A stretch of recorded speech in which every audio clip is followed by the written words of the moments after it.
manau, sąmokslo teorijų esmė yra savo žinių ribotume. Tai gali, atrodo, žinot daug, bet iš tikrųjų žinai tikrai ne viską. Aš pats esu meteorologas jau daug metų ir mokausi vis dar šį mokslą ir dirbu jau jame ir su socialiniais tinklais. Tai tikrai galiu tvirtai pasakyti, kad yra labai daug dalykų, kurių meteorologijoje aš nežinau ir tikrai visko negaliu žinoti. Tai jeigu kažkas teigia, kad žino viską, o dažnai sąmokslo teorijų skleidėjai, na bent jau taip jaučiasi, kad tarsi visas pasaulio paslaptis žino, tai tikrai vienas iš rodiklių, kad tikriausiai, kad tas žmogus labai mažai žino.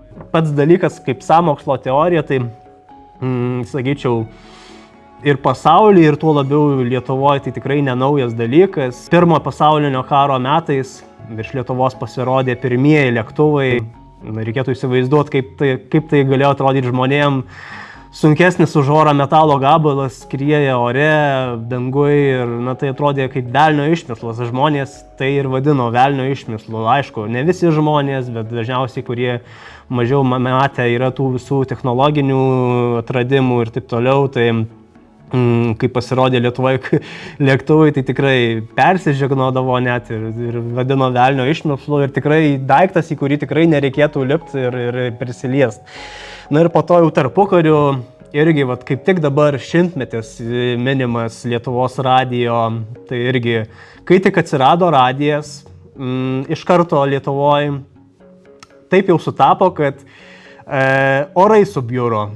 Na ir ką žmonės, kągi daugiau apkaltino, kadangi Lietuvoje tada buvo tikrai labai beveik visi žmonės iš esmės žemdirbiai, miestiečių nedaug, na tai blogi orai, blogas derlius, na tai ką, dievulis baudžia arba gali surasti kitą kaltininką, na tai technologijos, radijas, tai buvo apkaltinti radio aparatai, radio antenos, na ir jau čia aliuzija iš šių laikų 5G ryšio antenas, tikrai labai geras pavyzdys, kad visais laikais panašių dalykų buvo, na tai tais laikais apkaltino radiją, kad pavasaris buvo vėsus, šaltas, lietingas. Tiesa, duomenys Lietuvos hidrometeorologijos tarnybos rodo, kad tikrai ne visoje Lietuvoje taip prastai buvo su orais. Buvo ir piktų, ir grasinimų mokytojams, nes mokytojai dažniausiai kaimuose buvo ir šviesuomenėje. Pirmieji turėdavo kažkokius modernius prietaisus, įsigydavo ir taip toliau. Tai buvo toksai dalykas 1927 metais Lietuvoje. Taip ir dabar irgi vis dar pasitaiko, nors ne taip ir dažnai.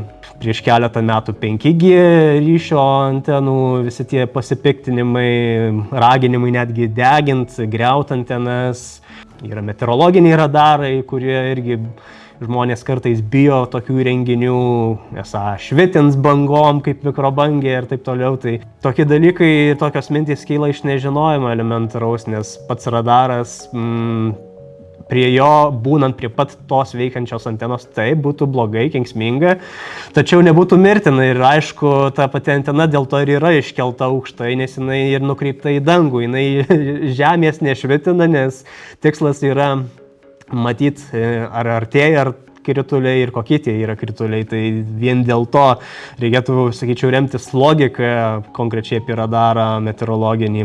Ir tikrai tas prietaisas orų nekeičia. Tai yra elementarus, tiesiog elementari besisukanti 360 laipsnių kampu antena ir tiesiog skenuoja dangų, galima taip sakyti paprastai. Na ir pagrindinė žinutė, ką svarbu visada pasakyti, tai būkit kritiški, tikrinkite informaciją, nesikliaukite įtartinais šaltiniais, visada stenkite susirasti pirminį šaltinį.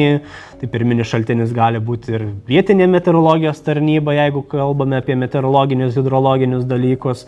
Na, o ir visada yra enciklopedijos, knygos. Jeigu nepatinka internetas, tai specialistai, tai visada pagrindiniai šaltiniai yra pirminiai šaltiniai.